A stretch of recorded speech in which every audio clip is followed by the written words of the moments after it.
Super training academy.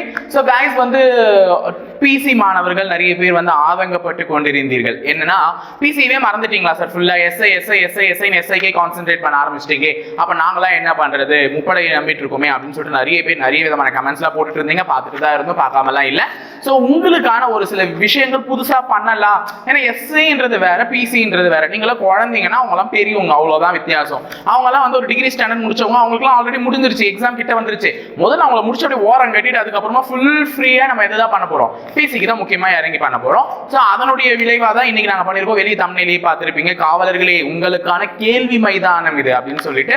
So கேள்வி மைதானம் போது கேள்விகள் வரப்பொழுது கேள்விகளுக்கான பதிலை எங்க கூடவே சேர்ந்து ஆன்சர் பண்ணும்போது அந்த ஆன்சர் ஏன் வந்துச்சுன்னு அதுக்கான காரணத்தை தெரிஞ்சுக்கும் போது உனக்கு ஈஸியா மனப்பாடம் ஆயிடும். ஒன்னும் இல்லைங்க, 20 கேள்வி தான், ஒரு 1/4 மணி நேரம் 20 நிமிஷம் தான் நம்ம என்ன பண்ண போறோம், ஸ்பெண்ட் பண்ணியே படிக்க போறோம். அந்த 20 நிமிஷம் இல்ல 25 நிமிஷம் நீங்க கூட ஸ்பெண்ட் பண்ணி படிக்கும்போது உனக்கு ஈஸியா அது ஞாபகமும் வந்துடும், அதே நேரத்தில் தெளிவா மனசுலயும் பதிஞ்சிடும். ஸோ இன்னைக்கு நம்ம ஃபர்ஸ்ட் எடுத்துட்டு இருக்கிறது தமிழ் தான். ஸோ ஒரு சப்ஜெக்ட் மாத்தி போலாம், தமிழ் அறிவியல் சமூக அறிவியல், தமிழ் அறிவியல் சமூக அறிவியல், இப்படி மாறி நம்ம போலாம். நடுவில் உளவியலையும் நம்ம அப்பப்போ தொட்டுக்கலாம். ஓகேவா? ஸோ இந்த மாதிரிலாம் பண்ணும்போது ஈஸியா நீங்க என்ன பண்ணுவீங்க, நல்ல மார்க் ஸ்கோர் பண்ணுவீங்கன்னு எனக்கு நம்பிக்கை இருக்கு. ஸோ போயிடலாம நம்மளுடைய கேள்வி சண்டை மைதானத்திற்கு.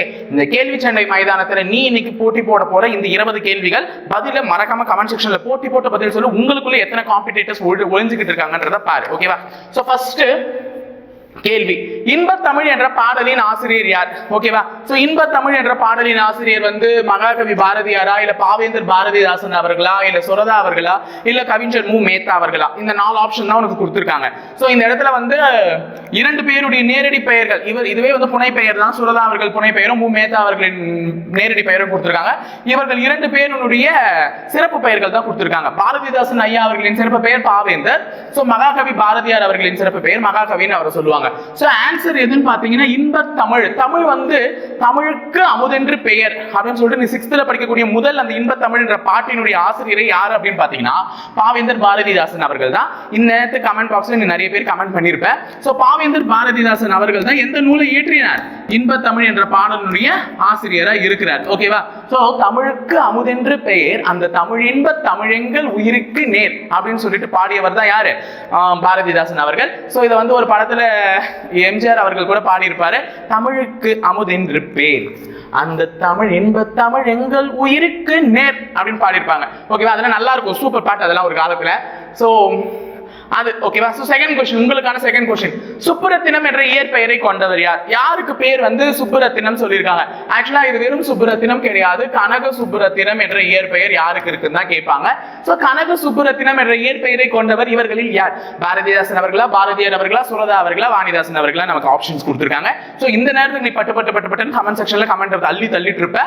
சோ நம்ம தெரிஞ்சுக்கலாம் கனக சுப்புரத்தினம் என்ற இயற்பெயரை கொண்டவர் யார் அப்படின்னு பாத்தீங்கன்னா பாவேந்தர் பாரதிதாசன் அவர்கள் தான். சோ இவர் முதல்ல எந்த இடத்துல பிறந்தாருன்னு தெரிஞ்சுக்கோங்க. இவர் பிறந்த இடம் வந்து பாத்தீங்கன்னா புதுவையில தான் இவர் பிறந்தாரு.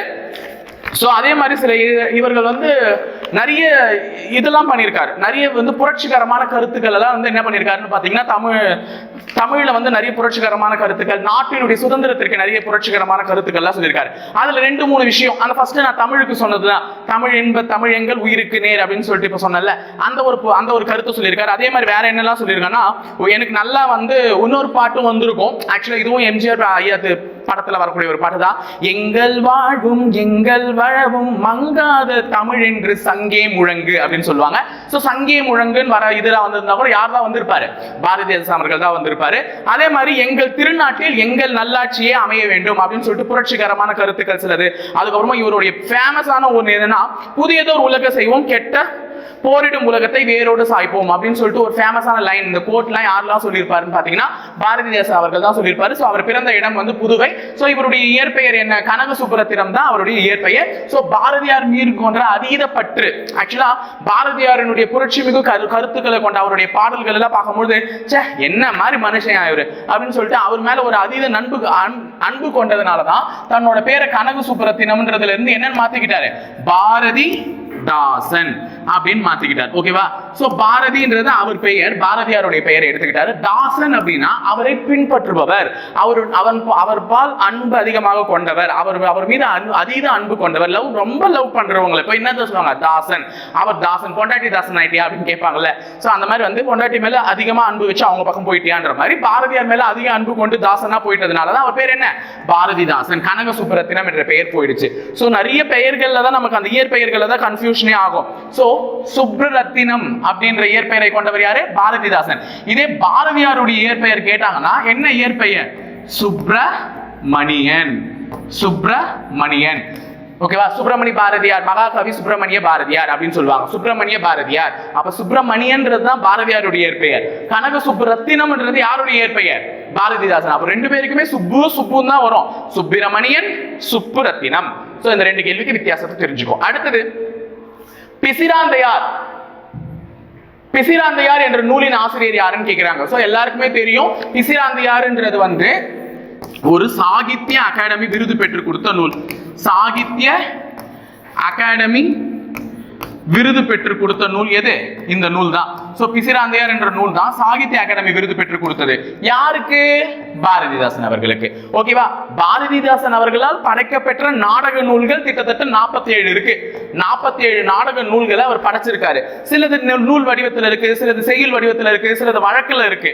அதாவது வந்து நாடக நூல் அப்படின்னா என்னன்னா, ஒரு விஷயத்தை, ஒரு ஏட்டில் இருக்கக்கூடிய ஒரு விஷயத்தை உன் கண்ணு முன்னாடி எடுத்துட்டு வந்து காட்டுறது. இப்ப விக்ரம் படத்தை வந்து லோகேஷ் கனகராஜ் அவர்கள் வந்து பேப்பர்ல எழுதி மட்டும் வச்சுட்டு இருந்தா அது ஒரு நாவலா பப்ளிஷ் பண்ணி தான் என்ன பண்ணிருப்ப, நீ படிச்சு பார்த்துட்டு சூப்பர் புக்குடா அப்படின்னு இருப்ப.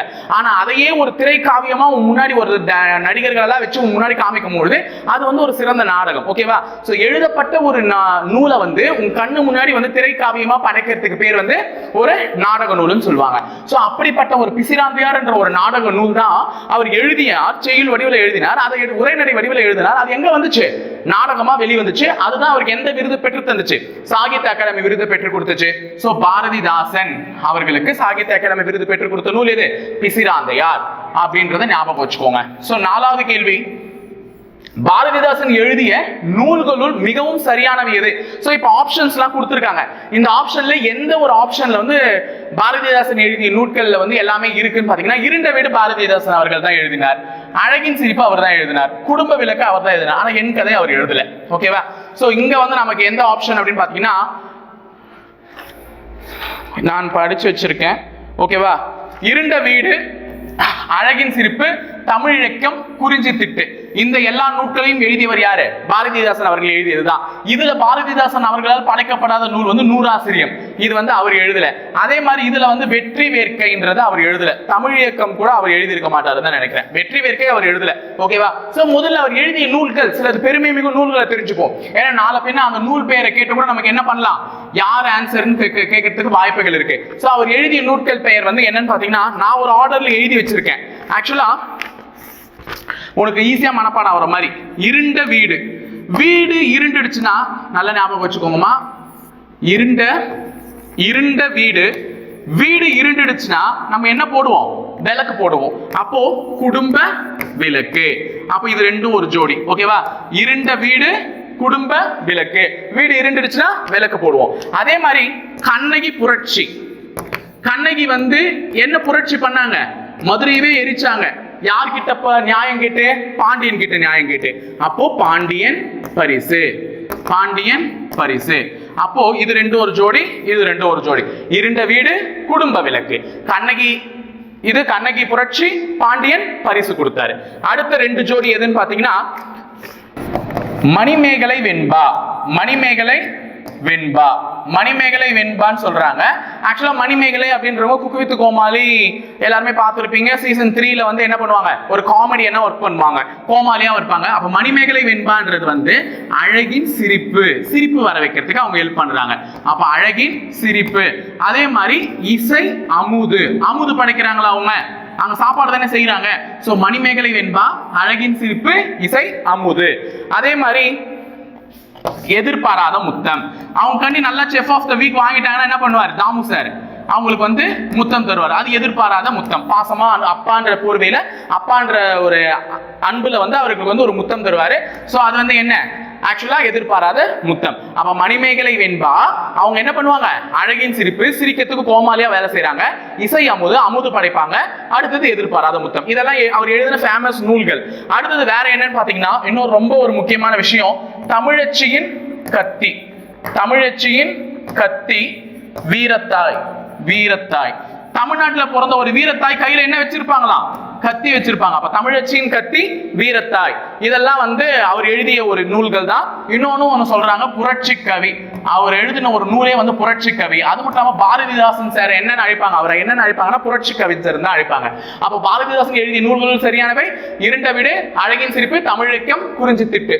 சோ இதுல நாங்க குறிஞ்சி திட்டுலாம் இங்க எழுதி போடல, அதெல்லாம் ஞாபகம் வச்சுக்கோங்க. ஓகேவா? சோ அடுத்தது, தமிழுக்கு அமுதென்று பேர் என்று பாடிய கவிஞர். இப்பதான் நான் சொன்னேன், தமிழுக்கு அமுதென்று பேர் என்று பாடிய கவிஞர் யாரு, பாரதிதாசன் அவர்கள் தான். அவர்கள் அந்த பாடல் வரிகள் இடம்பெற்ற நூல் இன்ப தமிழ். தமிழ் வந்து ரொம்ப இன்பமா இருக்குது அப்படின்னு சொல்லுவாங்க. ஓகேவா? அடுத்து 6வது கேள்வி, கீழ்கண்டவற்றுள் பாரதிதாசனின் நாடக நூல் எது? ஆக்சுவலா இதுல எழுதிய எல்லாமே, இதுல இருக்கிற எல்லாமே நாடக நூல்கள் தான். ஓகேவா? இதுல இருக்க எல்லாமே பாரதிதாசன் அவர்களால் படைக்கப்பட்ட நூல், நாடக நூல்ல படைக்கப்பட்ட நூல். அதுல நாடக நூல் எது? அதாவது வந்து செய்யுள் வடிவில் இருக்கக்கூடிய நூல்கள் சிலது, அதாவது வெறும் ஸ்கிரிப்டா மட்டும் இருக்கும், டைரக்ஷனா உனக்கு இதுவா வராது. அந்த மாதிரி எந்த நூல் வந்து கீழ்கண்டவற்றுள் இருக்கக்கூடிய நாடக நூல்னா, இப்பதான் நான் வந்து சொன்னேன், சாகித்ய அகாடமி விருது பெற்றுக் கொடுத்த நூல் அவருக்குன்னு சொன்னேன். அது என்னது? பிசிராந்தையார். சோ ஆன்சர் வந்து என்ன, பிசிராந்தையார். அப்ப இதெல்லாம் வந்து பாரதிதாசன் அவர்களுடைய நூல்கள் தான். ஆனா என்ன இருக்கு, செய்யுள் வடிவத்துல இருக்கு, நாடக வடிவில் அது வரல. ஓகேவா? 7வது கேள்வி, தமிழ் கும்மி என்ற பாடல் இடம்பெற்ற நூல் எது? தமிழ் கும்மி என்ற பாடல் இடம்பெற்ற நூல். இது உன்னுடைய 6வது புக்கிலே வந்திருக்கும். சோ படிச்சிருந்தீங்கன்னா கரெக்டா சொல்லுவீங்க. தமிழ் கும்மி என்ற பாடல் இடம்பெற்ற நூல் கொய்யாக்கனியா, நூறாசிரியமா, பள்ளி பறவைகளா அல்லது கனிச்சாரா அப்படின்னு பாத்தீங்கன்னா, நீ படிச்சிருக்கிறது நல்லா ஞாபகம் வரும், கனிச்சாறு தான். சோ எப்படி சார் சொல்லலாம் அப்படின்னு பாத்தீங்கன்னா, தமிழர்கள் தமிழ் திரைப்படங்களே எடுத்துக்கோங்களேன். தமிழ் திரைப்படத்துல கும்மு கும்முன்னு கும்மற மாதிரி ஒரு சீன் வைக்கிறாங்கன்னு வச்சுக்கோ. தமிழ் திரைப்படத்துல கும்மு கும்முன்னு கும்மற மாதிரி ஒரு சீன் வச்சா அதை டைரக்டா காமிக்க மாட்டாங்க. என்னன்னு காமிப்பாங்க, பழத்தை ஜூஸ் புழியிற மாதிரி, அப்படி கனிச்சாறு. கனிச்சாருன்னா கனினா பழம், சாறு எடுக்கிறாங்க. பழத்தை ஜூஸ் புழியிற மாதிரி, இல்ல வெங்காயத்தை நறுக்கிற மாதிரி, இல்லைன்னா பஜ்ஜி போடுற மாதிரி, இந்த மாதிரிலாம் காமிச்சாங்கன்னா என்ன அர்த்தம், அவனை அடிச்சு முச்சு துவச்சிட்டாங்க அப்படின்னு அர்த்தம். அப்ப தமிழ் படங்கள்ல கும்மு கும்முன்னு கும்மனா என்ன வரும், கனிச்சாறுன்னு வரும். அப்ப ஆன்சர் தமிழ் கும்மி என்ற நூலில் தான் பாடல் இடம்பெற்ற நூல் வந்து என்னது, கனிச்சாறு என்ற நூல்.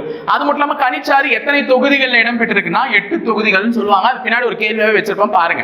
ஓகே, அடுத்தது துரைமாணிக்கம் என்ற இயற்பெயரே உடையவர். இப்ப வந்து நான் வந்து பாரதிதாசன் அவர்களுடைய இயற்பெயர் சொன்னேன், அது எல்லாருக்குமே தெரியும், கனக சுப்புரத்தினம் அவர்கள். சோ இது பாரதியாருடைய இயற்பெயர் என்னன்னு கேட்டாங்கன்னா சுப்பிரமணிய பாரதி அப்படின்னு சொல்லியிருக்கலாம். சோ துரைமாணிக்கம் என்ற இயற்பெயரை கொண்டவர் யார் அப்படின்னு பாத்தீங்கன்னா பெருஞ்சித்திரனார் அவர்கள். சோ இவருக்கு வேற என்ன பேர் இருக்குன்னு பாத்தீங்கன்னா பாவல ரேரு. பாவல ரேரு. ஓகேவா? இது கூட சொல்லுவாங்க பாவல ரேரு பெருஞ்சித்திரனார். ஏன் இவருக்கு பாவல ரேரு அப்படின்னு சொன்னாங்கன்னா, இவர் வந்து ஒரு மத்திய அரசாங்கத்துல வந்து ஒரு பணியில தான் இருந்தார். மத்திய அரசாங்கத்துல ஒரு பணியில இருந்தார். அப்பயும் தமிழின் மேல் கொண்ட பற்றால் 1973 மதுரை 1973 மதுரையில வந்து நடந்த ஒரு போராட்டம், அதாவது தென்மொழிகளுக்கான ஒரு போராட்டத்துக்கு தலைமை தாங்கி சிறை சென்றார். மதுரையில வந்து தென்மொழியை வந்து நிலைநாட்டணும். தென்மொழினா என்னமா, அப்ப பிடிச்ச வந்து தமிழ், தெலுங்கு இதெல்லாம் தான் இருந்துச்சு அந்த சீசன்ல. அப்போ தென்மொழியை நிலைநாட்டணும் மதுரையில வந்து போராடும் போது, அதாவது தமிழுக்காக தான் போராடினார். அப்படி தமிழுக்காக போராடும் போது அவர் என்ன பண்ணாங்க, சிறையில் அடைச்சாங்க. அப்ப தமிழுக்காக எழுச்சி மிகு கருத்துக்களை எல்லாம் சொன்னார். அதனாலதான் அவருக்கு என்ன பண்ணாங்க, பாவலர், பாவனர், சிறந்த பாவனர் அப்படின்னு சொன்னாங்க. பாட்டு மூலம் நிறைய கவிதைகள், பாட்டு மூலமா நிறைய புரட்சிகரமான கருத்துக்கள் எல்லாம் சொன்னதுனால அவரை பாவலரேறு பெருஞ்சித்திரனார்னு சொன்னாங்க. அவரோட பேர் என்ன, துரைமாணிக்கம். அப்ப துரைமாணிக்கம் என்ற இயற்பெயரை கொண்டவர் யார், பாவலரேறு பெருஞ்சித்திரனார். அதாவது மாணிக்கம் போன்ற கருத்துக்களை சொன்னார். இல்லைன்னா மாணிக்கம் வந்து பெருஞ்சித்திரனார் எப்படின்னா, மாணிக்கம் வந்து ரொம்ப பெரிய வேல்யூ இருக்கும்ல. சோ மாணிக்க கற்களுக்கு எப்படி இருக்கும், பெரிய வேல்யூ இருக்கும். பெரிய பெரிய சித்திரத்துல எல்லாம் மாணிக்க கல்ல பொறிப்பாங்க. சித்திரம்னா என்ன, படம், பெரிய பெரிய படத்துல எல்லாம் என்ன பண்ணுவாங்க, இருக்கிற ராஜாக்கள் ராணிகள் எல்லாம் மாணிக்க கல்ல பொறிச்ச டைமண்ட்லாம் வச்சிருப்பாங்க. சோ மாணிக்கம், துரைமாணிக்கம்னா யாரு, பெருஞ்சித்திரனார். அடுத்தது கனிச்சாறு என்ற நூலானது வெளிவந்த தொகுதிகள் மொத்தம். இப்பதான் நான் வந்து சொன்னேன், நான் அங்கே ஆன்சர் சொல்லிட்டு வந்தேன். கனிச்சாறு அப்படின்னாலே என்னது, இது கனிச்சாறுன்றது எதுல இடம் பெற்றிருக்குன்னு சொன்னேன்? தமிழ் கும்மி. தமிழ் கும்மி என்ற பாடல் இடம்பெற்ற நூல் வந்து எது? கனிச்சாறு. தமிழர்கள் கும்மர மாதிரி ஒரு சீன் வச்சாங்கன்னா அது கனிச்சாறு, பழத்தமிழ் மாதிரி அந்த சீனை மாத்திடுவாங்கன்னு சொன்னேன். அப்ப கனிச்சாறு என்ற நூலானது வெளிவந்த தொகுதிகள் எத்தனைன்னா 8 தொகுதிகள். ஆன்சர் என்ன? 8. சரி, எப்படி சார்னா கனிச்சாறு அப்படின்னாலே என்ன சொன்ன? ஃப்ரூட் தான். Kanina fruit, சாறுனா juice. அப்ப ஃப்ரூட் ஜூஸ்லாம் நீ வந்து போய் கடையில குடிக்கிறேன்னா ஃப்ரூட் மிக்சர் அப்படின்னு சொல்லிட்டு எல்லா இடத்துலயும் ஒரு ஃபேமஸான ஜூஸ் விற்பாங்க. அதுல நிறைய பழம் போட்டிருப்பாங்க. நீ ஞாபகம் வச்சுக்கோ, 8 பழம் போட்டிருக்காங்க. ஸோ பப்பாளி, ஆப்பிள், மாதுளை, வாழைப்பழம், அந்த மாதிரி நிறைய எலுமிச்சை, ஆரஞ்சு, அந்த மாதிரி நிறைய போட்டு எத்தனை பழம் போட்டிருக்காங்களா? 8 பழம். அப்ப கனிச்சாறுனால எத்தனை? 8. அப்ப 8 ஞாபகம் வச்சுக்கணும், அது இடம்பெற்ற தொகுதிகள். அடுத்தது இளங்கோவடிகள் அருளிய காப்பியம் என்ன? எல்லாருக்குமே தெரிஞ்ச ஒரு விஷயம் தான். இளங்கோவடிகள் அருளிய காப்பியம் எது? தமிழில் வந்து முத்தமிழ் காப்பியம், முதன்மை காப்பியம் சொல்லக்கூடிய நம்மளுடைய சிலப்பதிகாரத்தை தான் இளங்கோவடிகள் அருளினார். ஓகேவா? அப்ப இளங்கோவடிகள் யார் அப்படின்னு பாத்தீங்கன்னா ஒருத்தரோட தம்பி. அது யாருன்றது நீங்களே கமெண்ட் பாக்ஸ்ல சொல்லுங்களேன். யாரோட தம்பி அவர் இளங்கோவடிகள் அப்படின்னு சொல்லிட்டு. அவர் வந்து அரசு வாழ்க்கை வேணாம், எனக்கு அரசு வாழ்க்கை வேணாம்னு சொல்லிட்டு தான் துறவரம் பூண்டாரு. அதுக்கப்புறமா தான் அவருடைய பேரையே வந்து என்ன பண்ணிக்கிட்டாரு? இளங்கோவடிகள் மாத்திக்கிட்டாரு. அப்ப இளங்கோவடிகளுடைய இயற்பெயர் என்ன அப்படின்னு பாத்தீங்கன்னா எழுதி வச்சேன். ஆக்சுவலா குடக்கோச்சேரல். ஓகேவா? குடக்கோச்சேரல் அப்படின்னு சொல்லுவாங்க. சோ இவர் வந்து இளங்கோவடிகள் வந்து சேரன் செங்குட்டவன் அவருடைய இளவல் தம்பி, சின்ன தம்பி. குடக்கோச்சேரன்றது தான் சேரல் அப்படின்னு சொல்லுவாங்க. சேரல். ஓகேவா? அதுதான் யாருடைய பேரு? இளங்கோவடிகளுடைய பெயர். சோ இவர் வந்து சேரன் செங்குட்டவன் அவர்களுடைய தம்பி. சோ இவர் வந்து அரசு எனக்கு வேணாம், அரசு பதவி எனக்கு வேணாம்னு சொல்லிட்டு தான் எங்க போயிட்டாரு? வெளியே வந்துட்டார், அரசு வாழ்க்கையை விடுத்து. அதனால வந்து அதுக்கப்புறமா தான் சிலப்பதிகாரம் அப்படின்னு சொல்லிட்டு ஒரு நூல் எல்லாம் படிச்சாரு. சோ தமிழுடைய முதன்மை காப்பியம் அப்படின்னு சொல்லக்கூடிய சிலப்பதிகாரத்தை படிச்சது யாரு? இளங்கோவடிகள் தான். சோ சீவக சிந்தாமணி எழுதியவர் யார்? இது உனக்கான கேள்வி. கமெண்ட் பாக்ஸ்ல கமெண்ட் பண்ணிட்டு போங்களேன். சீவக சிந்தாமணி எழுதியவர் யார் அப்படின்னு சொல்லிட்டு கமெண்ட் பாக்ஸ்ல கமெண்ட் பண்ணிட்டு போங்க. அடுத்தது 11வது கேள்வி, இரட்டை காப்பியங்கள் என்று அழைக்கப்படும் நூல்கள் எவைன்னு கேட்கிறாங்க. இரட்டை காப்பியங்கள், அதாவது இதனுடைய கண்டினியூஷன். அது நம்ம கிட்ட மொத்தம் 5 வகையான காப்பியங்கள் இருக்கு. சோ என்னென்ன இருக்கு? சிலப்பதிகாரம், மணிமேகலை, சீவக சிந்தாமணி, வளையாபதி, குண்டலகேசி. இந்த மாதிரி 5 பெரும் காப்பியங்கள் இருக்கு. இந்த 5 பெரும் காப்பியங்கள் எது இரட்டை காப்பியம் அப்படின்னு சொல்றாங்க. ஒன்னு வேற வேற கதையை தான் மையப்படுத்தி எடுத்துட்டு போவோம். ஆனா இது மட்டும் ஒண்ணுத்தோட கண்டினியூஷன் எது அப்படின்னு பாத்தீங்கன்னா சிலப்பதிகாரமும் மணிமேகலையும் தான் என்னன்னு பாத்தீங்கன்னா இரட்டை காப்பியங்கள். சோ இது எல்லாருக்குமே தெரிஞ்ச ஒரு விஷயம் தான். சிலப்பதிகாரம், மணிமேகலையும் தான் இரட்டை காப்பியங்கள். சோ சிலப்பதிகாரத்தினுடைய கண்டினியூஷன் ஆக்சுவலா கோவலன், சிலப்பதிகாரத்தினுடைய கதை மாந்தர்கள். கோவலன் ஒருத்தர். சோ அவருடைய மனைவியான கண்ணகி மூத்த மனைவி. 2வது மனைவி யாரு? மாதவி. சோ இது இவங்களை பத்தி மையப்படுத்தி வர கதை வந்து எது? சிலப்பதிகாரம். ஓகேவா? அடுத்தது கோவலனுக்கும் மாதவிக்கும் பிறந்த ஒரு பெண் தான் மணிமேகலை. சோ இந்த மணிமேகலை இவங்களுடைய கதையினுடைய 2வது பார்ட். ஓகேவா? KGF 1, KGF 2 அந்த மாதிரி வர மாதிரி சிலப்பதிகாரத்தினுடைய பார்ட் 2 அப்படின்னு வந்ததுதான் என்ன? மணிமேகலை. அப்போ சிலப்பதிகாரம், மணிமேகலை தான் தமிழில் இரட்டை காப்பியங்கள் என்று அழைக்கப்படக்கூடிய 5 பெரும் காப்பியங்களில் உள்ள 2 காப்பியங்கள். அடுத்தது முதல் காப்பியம், முத்தமிழ் காப்பியம், சமுதாய காப்பியம், ஒற்றுமை காப்பியம், நாடக காப்பியம். அப்போ ஒரு நூலுக்கு இத்தனை பேர்கள் இருக்கு. என்னென்ன? முதல் காப்பியம், முத்தமிழ் காப்பியம், சமுதாய காப்பியம், ஒற்றுமை காப்பியம், நாடக காப்பியம். இப்படி அமையப்பெறக்கூடிய நூல் எது அப்படின்னு பாத்தீங்கன்னா சிலப்பதிகாரம் தான். இதை அந்த பேர்ல எல்லாம் அழைக்கிறாங்க. அப்ப இதுக்கு எதனா ஒண்ணுத்த கேட்ட கூட உனக்கு என்ன பண்ணலாம்? ட்விஸ்ட் வச்சு இப்படின்னு எதை கேட்கறாங்கன்னு சொல்லலாம். அப்ப சிலப்பதிகாரத்தினுடைய பெயர்கள் முதல் காப்பியம், அதாவது 5 பெரும் காப்பியங்களில் முதல் காப்பியம் அதுதான். முத்தமிழ் காப்பியமும் அதுதான். ஏன்னா மதுரையில தான் இதனுடைய கதை இதுவே நடக்குது. அப்ப மதுரையில தான் முத்தமிழ் சங்கம் இருக்கு. சோ மதுரையில முத்தமிழ் காப்பியம்னு சொல்லலாம். இன்னொன்னு என்ன சொல்லலாம்? சமுதாய காப்பியம். சமுதாயத்திற்கு ஒரு நல்ல கருத்துக்களை வந்து முதல்ல சொன்னது. அடுத்தது ஒற்றுமை காப்பியம், நாடக காப்பியம். சோ இதுதான் வந்து ஃபர்ஸ்ட். அடுத்தது திங்கள், ஞாயிறு, மழை ஆகியவற்றை வாழ்த்தி தொடங்கும் பாடலை கொண்ட காப்பியம் எது அப்படின்னு சொல்லிட்டு கேட்கிறாங்க. அகைன் நமக்கு என்ன சொல்லுவாங்க? சிலப்பதிகாரம் தான். சிலப்பதிகாரம் தான் திங்களை போற்றுதும், திங்களை போற்றுதும், ஞாயிறை போற்றுதும், ஞாயிறை போற்றுதும், மழையை போற்றுதும், மழையை போற்றுதும் அப்படின்னு சொல்லிட்டு அவங்க எல்லாம் வாழ்த்தி பாடினாங்க. திங்கள் அப்படின்னா இங்க என்ன சொல்றாங்கன்னு பாத்தீங்கன்னா நிலவு. திங்கள்னா என்ன? நிலவு. ஞாயிறுனா என்ன? சூரியன். அப்போ இதனுடைய பொருட்கள்லாம் தெரிஞ்சு வச்சுக்கோங்க. திங்களை போற்றுதும்னா நிலவை வணங்கி இருக்கிறார்கள். அடுத்து சூரியன், ஞாயிறை போற்றுதும்னா சூரியனை வணங்கி இருக்கிறார்கள். இதே திங்களுக்கு இன்னொரு பொருளும் இருக்கு. என்னது? மாதம். மாதம் அப்படின்னு ஒரு பொருளும் இருக்கு. அதே நேரத்துல சரி ஓகே, அதை நான் அப்புறமா சொல்றேன். நான் வரும்போது ஆப்ஷன்ல உனக்கு சொல்றேன். அப்ப திங்கள், ஞாயிறு, மழை ஆகியவற்றை வாழ்த்தி தொடங்கும் பாடலை வந்து பாடிய கொண்ட காப்பியம் எது? சிலப்பதிகாரம். ஓகேவா? அடுத்தது 14வது கேள்வி, காவிரி ஆறு பாயும் நாடு. அதாவது காவிரி ஆறு எந்த நாட்டுல வந்து பாயுதுன்னு கேக்குறாங்க. சோழ நாடா, சேர நாடா, பாண்டிய நாடா அல்லது நாஞ்சில் நாடா? ஓகேவா? சோ ஈஸியா ஆப்ஷனை பிக் பண்ணிட்டு போயிடலாம். எந்த நாட்டுல காவிரி பாயுதுன்னா சோழ நாடு தான். சோ தஞ்சை மாநகரத்துல காவிரி போகுமா? தஞ்சை மாநகரத்துல ஆண்டது யாரு? சோழர்கள். சோ அப்ப சோழர்கள், ராஜராஜ சோழன் அவர்கள் தான் கட்டப்பட்டது தஞ்சை பிரகதீஸ்வரர் கோயில். அப்ப தஞ்சை மாநகரத்தை ஒட்டி தான் காவிரி ஆறுலாம் போயிடும். அப்ப தஞ்சை மாநகரத்தை ஆண்டது சோழர்கள். அப்ப காவிரி ஆறு பாயும் நாடு எது? சோழ நாடு. சோழ நாட்டுல தான் காவிரி ஆறு பாயும். ஓகேவா? அடுத்தது காணி நிலம் என்ற பாடலின் ஆசிரியர். இது எல்லாருக்குமே தெரிஞ்ச ஒரு விஷயம் தான். காணி நிலம் அப்படின்னா சிறுகாணி நிலம். அந்த காணி நிலம் என்ற பாடலின் ஆசிரியர் யாருன்னு பாத்தீங்கன்னா பாரதிதாசன் அவர்களா, கவிமணி தேசிய விநாயகம் பிள்ளை அவர்களா, வள்ளலார் அவர்களா, பாரதியார் அவர்களா? வள்ளலார் வரமாட்டாரு அந்த சொல்லிடலாம். சோ இவரும் வரமாட்டார். இவங்க ரெண்டு பேர்ல தான் யாரோ. அப்ப யாருன்னு பாத்தீங்கன்னா பாரதியார் தான். சோ பாரதியார் அவர்கள் தான் காணி நிலம் என்ற பாடலுடைய ஆசிரியரா இருந்திருக்காரு.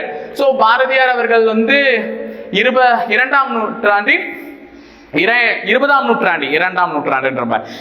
நூற்றாண்டின் இணையற்ற கவிஞர் என்று போற்றப்படுபவர் யாருதான்? பாரதியார் அவர்கள் தான். ஓகேவா? அதே 16வது கேள்வி, மகாகவி தேசிய கவி என்று போற்றப்படுபவர் யார் அப்படின்னு கேட்டாங்கன்னா அப்ப பாரதியார் வந்து என்னன்னு சொல்லலாம்? தேசிய கவின்னு சொல்லலாம், மகாகவி பாரதியார்னு சொல்லலாம். சோ மகாகவின்னு எல்லாருமே ஈஸியா கண்டுபிடிச்சிருவீங்க.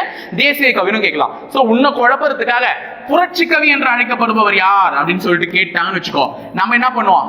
கவினாலே அது பாரதியார் தானப்பா அப்படின்னு சொல்லிட்டு போயிட்டுருவோம். புரட்சி கவினா யாரு? பாரதிதாசன் அவர்கள். அப்ப பாரதிதாசன் அவர்கள் புரட்சி கவின்னு சொல்லுவாங்க.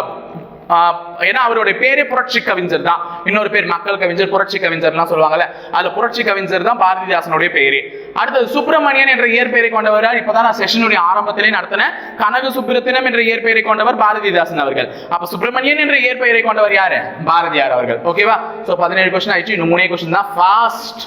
அடுத்தது மண்ணுரிமை, பெண்ணுரிமை, விடுதலை உணர்வு ஆகியவற்றை கவிதைகளால் ஊட்டியவர் யாருன்னு கேட்கிறாங்க. சோ பெண்களுக்கான உரிமைகளை பற்றியும் விடுதலைக்கான உரிமைகளை உணர்வுகளை பற்றியும் நமக்கு அவங்களுடைய பாடல் வழியா நம்ம மக்களுக்கு கருத்துக்களை எடுத்துரைத்தவர் யாருன்னா obviously the answer is Bharathiyar தான். பாரதியார் அவர்கள் தான் வந்து இந்த மண்ணோட உரிமை, பெண்ணோட உரிமை, விடுதலையோட உணர்வு அதை பத்தி எல்லாத்தையுமே வந்து தன்னுடைய பாடல்களால் எழுதினார். அதாவது பாஞ்சாலி சபதம் எழுதியிருப்பாரு, கண்ணன் பாட்டு, குயில் பாட்டு. சோ ஒவ்வொன்றுலயும் ஒரு விஷயத்தை பத்தி அவர் பேசியிருக்காரு. பெண்கள்லாம் வாங்க, வீட்டை விட்டு வெளியில வாங்க அப்படின்லாம் சொல்லிட்டு. பாரதியார் எழுதாத நூல் எதுன்னு கேட்கறாங்க இதுல. ஓகேவா? பாரதியார் எழுதாத நூல் நீ கண்டிப்பா சொல்லிடுவேன். குயில் பாட்டும் பாஞ்சாலி சபதம், இது ரெண்டுத்தையுமே யார் தான் எழுதுந்து? பாரதியார் தான் எழுதுந்து. அது ஈஸியா பிக் பண்ணிடலாம். அப்போ பாரதியார் எழுதாத நூல் ஒண்ணு புதிய ஆத்திச்சுடி, இல்ல தமிழச்சியின் கத்தி. இது ரெண்டு தான். ஆனா இப்ப நான் ஒரு நூல் பேர்லாம் எழுதுனேன்னா தமிழச்சியின் கத்தி, தமிழச்சி கையில வீர ஒரு தாய் வந்து கத்தி வச்சுட்டு இருப்பாங்கன்னு சொன்னேன். அப்ப தமிழச்சியின் கத்தி யாருடைய நூலு?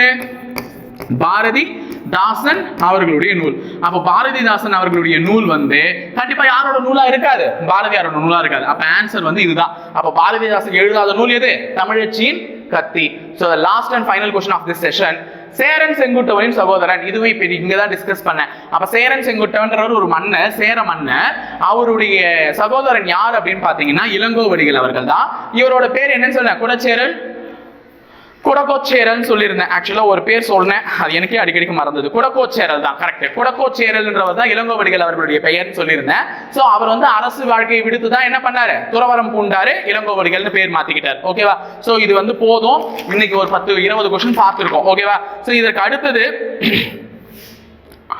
உங்களுக்கு ஒரு கொஸ்டின் கேட்டு போறேன். அதாவது கனக சுப்புரத்தினம் என்ற இயற்பெயரை கொண்ட பாரதிதாசன் அவர்களால் நடத்த பெற்ற இதழ் ஒரு பத்திரிகையை நடத்திருக்காரு. குயில், நானே சொல்லிட்டு ஆன்சர், குயில்ன்ற ஒரு பத்திரிகை நடத்திருக்காரு.